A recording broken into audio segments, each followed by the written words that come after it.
মরা পশুর গোশত গুলো ছিঁড়ে ছিঁড়ে তারা খাচ্ছিল। আমি জিজ্ঞাসা করলাম, মান হাউলা ইয়া জিবরাইল, এ জিবরাইল, এই মানুষগুলো কারা? কোন অপরাধ এত কঠিন থেকে কঠিন শাস্তি? এ জিবরাইল, এই মানুষগুলো কারা? হযরত জিবরাইল বলেন, ইয়া রাসূলুল্লাহ, হাউলাই আল্লাযীনা ইয়াকুলুনা লুহুমান নাস।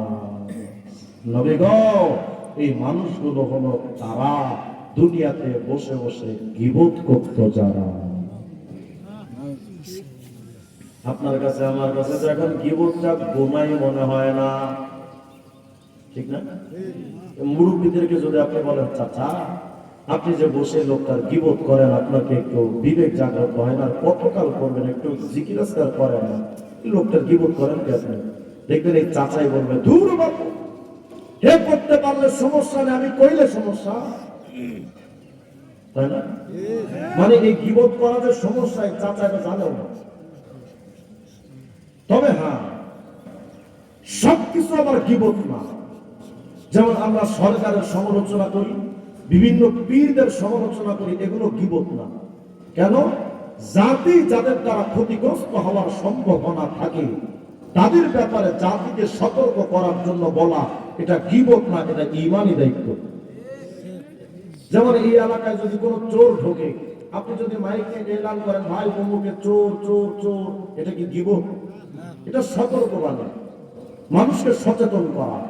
তো যাদের দ্বারা জাতির ক্ষতি হয়, মানুষের ঈমানের খতরা থাকে, তাদের নাম ধরে ধরে বলা, এটাই ঈমানি দায়িত্ব, ওটা গীবত না। কিন্তু ব্যক্তিগত অপরাধ চর্চা করা, যেমন সে গালিগালাজ করে, সে জিনা করে, এই বিষয়গুলো মানুষের কাছে বলে বেড়ানো, এগুলো গীবত, ব্যক্তিগত গুনাহ। বুঝে আসছে তো ভাইরা? তাহলে আমি বললাম লোকটা ভালো না, একটা কবিরা গুনাহ, ৭,০০০ বছর জাহান্নাম।